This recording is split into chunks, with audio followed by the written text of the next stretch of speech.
So Kelly and I went on a business trip to visit a new client post-COVID, and we couldn't resist finally going to the beach for the first time in years. Yay! And by the way, thanks, COVID, for screwing up everything for the beach's number one fan, and that would be me. Yeah, and I'm about number 10,000 on the beach fan list, which is fine. I brought my laptop, a chair, and an umbrella, and I just chilled. Next to us was a guy and a gal who were pretty upset. I really couldn't hear exactly what they were talking about at first, but it was about one of them recently getting let go from a company they were with for almost 20 years. Somehow Mr. Personality here. That's me. Yeah, ended up sitting with them. And when I came back from basking in the beautiful blue ocean, I joined the conversation. The one who lost the job, I'm not going to say if it was the guy or the gal, because that's really not important.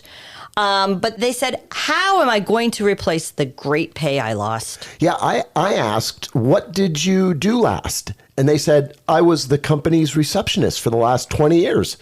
Kelly, always the positive, optimistic cheerleader, then says, hey, there are plenty of opportunities out there for you, especially post-COVID. You should be able to find something. Right. Now, I asked them, was it a big company? And they said, yes, it grew fast over the last 10 years. So I said, do you mind me asking what you were being paid? And they said, a little over 100. A little over 100 what, I asked? a little over 100,000 a year? What? Hi, I'm Dave, and I've been starting and running businesses all my life. And I'm Kelly, working for the man like a dog for decades. And you're you, the driven career professional clawing your way up the ladder of success. Maybe running your own business. The next 20 minutes or so is just for you. Welcome to My job here is done.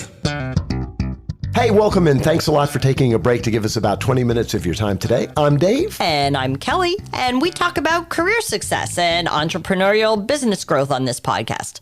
Subscribe or follow us on your favorite app. We don't want you to miss any new episodes. And you can interact with Kelly and I personally at our website, myjobhereisdone.com, and on social media at myjobpodcast. And yes, I want to make 100K as a receptionist.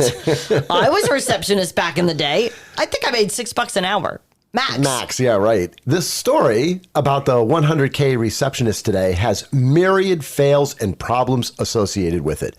And although this may seem like an odd occurrence, maybe even a once-in-a-lifetime situation, it is not. This may also sound like it's the one about the out-of-whack pay, and it is sort of, but it's more about how pay inconsistencies can happen in the first place. And although it doesn't happen often to the extent of our story today about the $100,000 receptionist, we bet it is creeping around at your business. And this is one problem that leadership can correct pretty easily.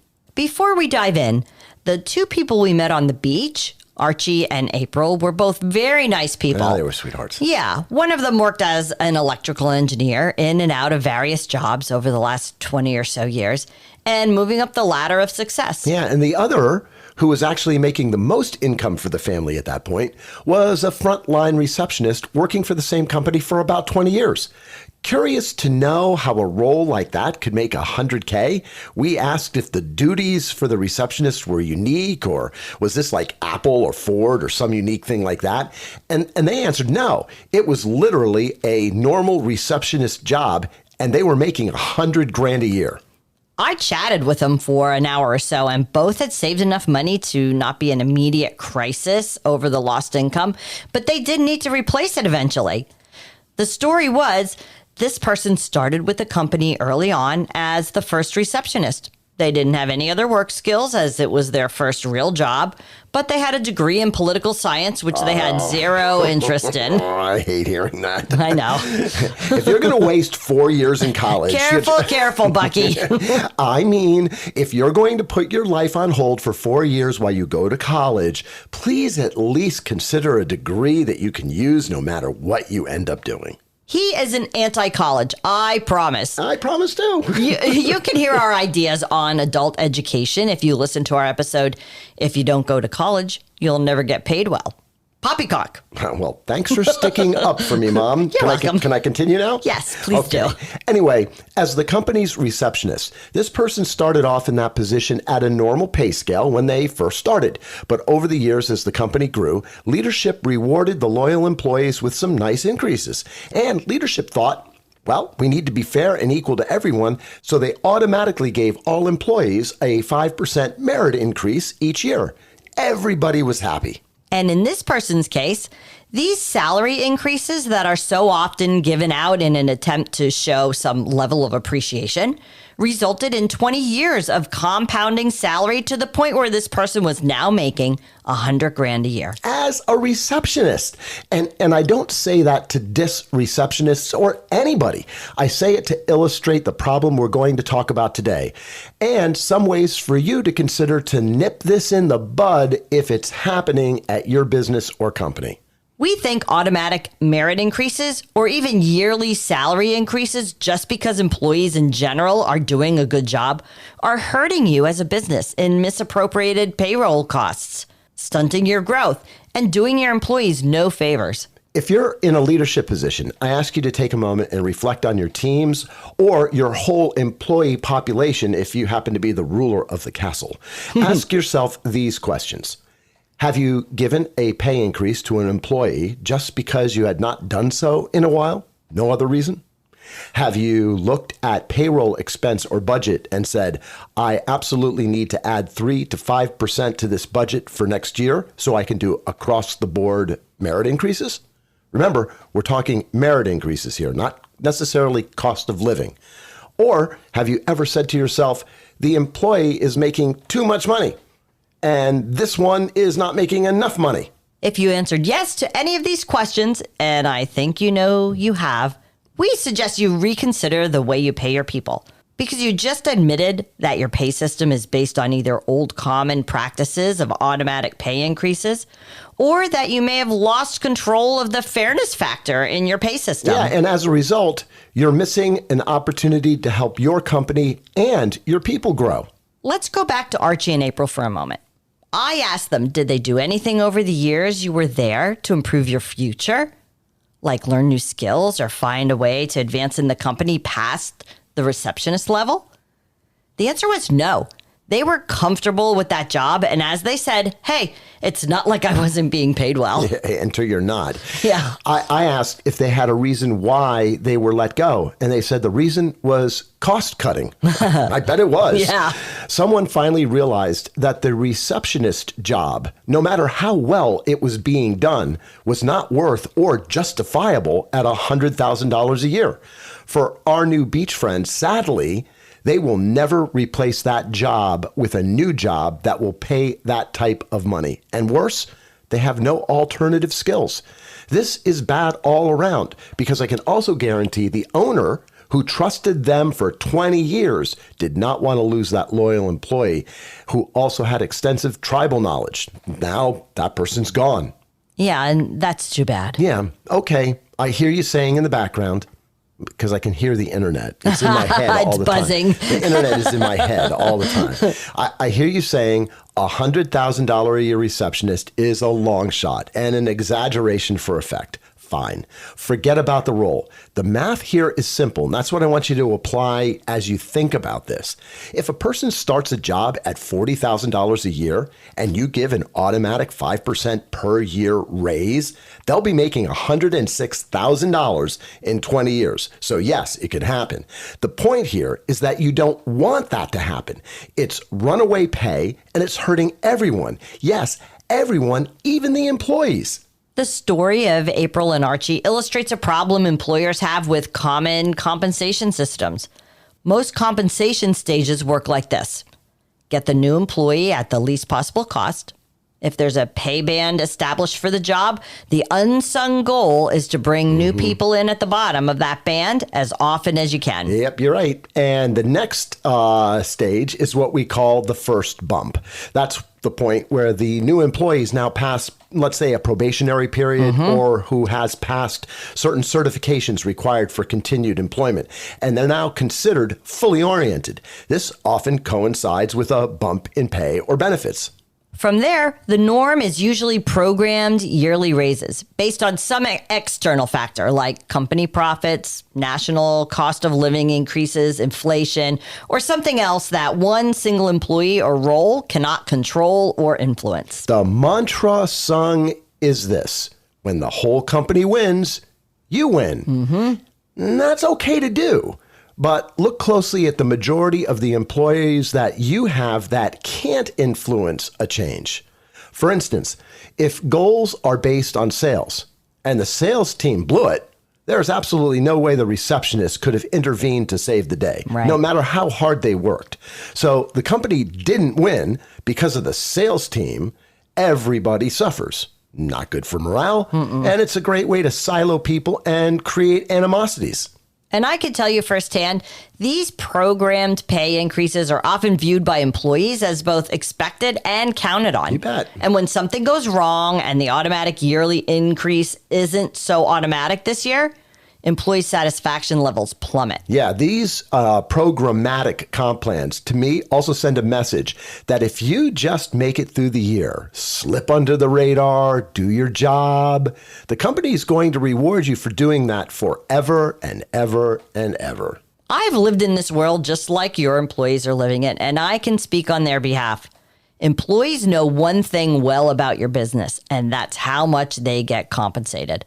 They know the dates they can expect programmed raises. They know about how much they can expect based on last year and talking to others. And they count on consistency here. But they often don't know what drives those increases other than the old saying, if the company does well, you will get a raise. Yeah, and programmed compensation leaves out the high achievers, rewards low performers, and favors everybody in a everybody gets a trophy once a year sense. This situation can be slowly making $100,000 receptionists in your organization, and it's not good for business or for the employees. So, what's a better alternative, and how can you as leadership make a change that works for everyone? Yep, everyone. Everyone? Everyone, with the sole exception of the total losers who should go away anyway. C team, D team. See ya. Out the door. Out the door. There are ways to make this work for everyone. Let's look at an idea that you can modify to work in your particular business environment. We call it role-based compensation with incentives. Role-based compensation with incentives is an easy to understand and implement program that does away with the majority of automatic raises, replacing them with achievement-based compensation, professional growth challenges, and advancement opportunities. Here is the gist of the program. We'll dig in a little deeper in a moment. Role-based compensation with incentives creates a clear list of all of the roles and responsibilities in your particular business model, associated with the titles that go along with those roles.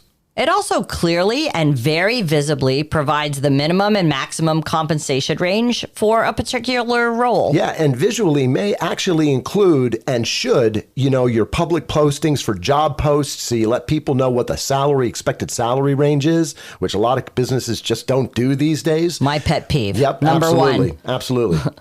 So as an example, you may have a business that employs technicians to perform maintenance on a product. Let's use industrial heating and air conditioning as an example. And in that business, you have 3 levels or roles of technicians. The entry-level role of apprentice technician, the role of master technician, and the top role of expert technician. In the role of apprentice, you list the qualifications needed to achieve consideration for that role. And, for example, you set the minimum salary of, say, $30K per year and the maximum salary of $40K per year. If you stay an apprentice, you will never make more than $40K per year in this role. To make more money, you need to grow along with the company into new roles if you want to. So hopefully you're ambitious. And if you're ambitious, that's probably why you're listening to this podcast. Right. So to qualify to be a master technician, you have to complete, say, 2 years of service or have 2 years of experience elsewhere. You have to acquire certain advanced certifications, and there has to be an opening available that is recommended by a manager for the position. The salary range for the master technician is 40 to 50K per year. As long as you stay a master technician, you're not going to make any more than that. Use similar criteria for the expert technician as you think this through. If you're an apprentice and you do your job well, but you have no ambition to get those needed certifications or achieve any other needed goals for advancement, you accept the fact that you'll max out someday at the top of your salary band, and then you get no further pay increase. You and the company can go along happy as a clam. You have no ambition to change. You're happy where you are, and that's great. I still don't know how clams are happy. I don't know. I like I love clams, but I don't know how they're happy. I don't know. They're probably not happy when they're steaming them. I would say unhappy at that point. Unhappy clams. Yeah, right. Well, so that's how you prevent the $100,000 secretary from happening. You've got these pay ranges that bound it, right? Mm-hmm. So if you start an employee at $30K as an apprentice, and as leadership, you did away with all yearly automatic merit raises, how does that team member in the apprentice role increase their salary as they stay with the company? Potentially to the top of the pay range, which in that role is $40K. Good question. Here's where the with incentives part of role-based compensation with incentives comes into play. We already know the role-based compensation range. In this case, that's 30 to 40K. So that's our budget. We work within that budget to increase our team members' pay through individual performance incentives, such as achieving great customer satisfaction scores, taking on extra project work that may be available, or achieving impressive results in team goals or challenges. Employee incentive programs also drive bonuses, like our Keys to Success program can provide, which accretes to pay bumps within the role range. If you work to encourage employee productivity and base the rewards on salary bumps and bonuses up to the maximum of the roles range, you are setting clear expectations to everyone and everything, from the budget process to cash flow predictions to business oscillations, the pros and cons of that going up and down, to the employee's expectations. Everybody starts to win. With incentives, as in role-based compensation with incentives, also means providing the incentive to the employee to grow up and out of their current position. You literally help them get unstuck. We asked our beach friends this question. If your boss would have come to you and said, listen, as a receptionist, you'll only make up to this amount of money, but we'd like to see you grow with us. Would you have been interested in hearing more? I remember their faces. And it was almost like, huh? and then the answer was, of course, almost like, duh, who wouldn't? They would have loved to hear there was training available and shadowing programs that allowed them to learn new complementary skills so they could move from receptionist role to an executive assistant role, which has a higher salary range and more responsibilities. Hey, as business leaders, we often forget about people because they just do their jobs. And that's kind of what we're hoping, right? And when we forget about them, we figure if they need something, they'll come and ask. That's a wrong assumption. The vast majority of people want to be led and encouraged, and we forget that too often. And when we forget it, we orphan good team members who then look outside of the organization for advancement opportunities. And then we wonder why they left. It should actually be no surprise in retrospect. The message we'd like to share here is that as leadership, we need to create and foster an environment in our own business that promotes internal growth. We invest a lot in employees, and it takes time for that investment to pay off. We want our receptionists to become secretaries or executive assistants, and we want them to ascend the career ladder in our business, not at the competition. Right, and we want our apprentice techs to advance to master and expert levels and make more money in a fair and useful fashion, where they grow with the business, love the business, and rise to the challenges of the business. You can set this in motion with a foundation centered around role-based compensation with incentives, as we just outlined. Sure, there are more steps to this, and it takes some planning. But think about it. It's fair, predictable, and people-oriented. And yes, sorry, beach friends, with a program like this in place at a business, you won't be making bank just because you stayed good at your exact same job forever and ever and ever and ever and ever. And as it turns out, one of our beach friends are likely going from $100,000 a year in salary back down to around $40,000 at a new job. And The company needlessly lost a dedicated and valuable 20-year employee, all because they didn't get, take, or have the opportunity to grow and expand their talents in the business. And that was a total waste, in our opinion. Thanks very much for listening today. We hope you enjoyed our story about the $100,000 receptionist. More and more people listen each week just because of you spreading the word about our My Job Here Is Done podcast.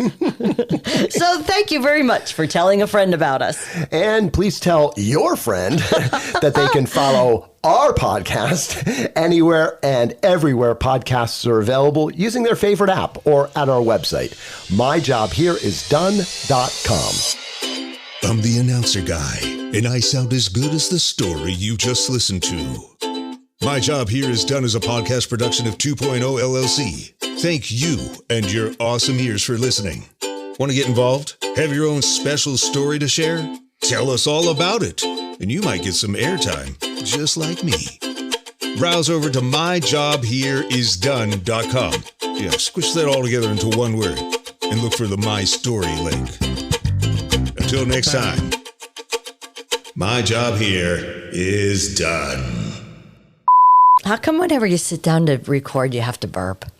Did you ever notice that? I think you burp all the time, but I you don't do not. that you don't notice it. No. Are you sure? Yes. Well, it's the farting that's really bad. That's you, not me.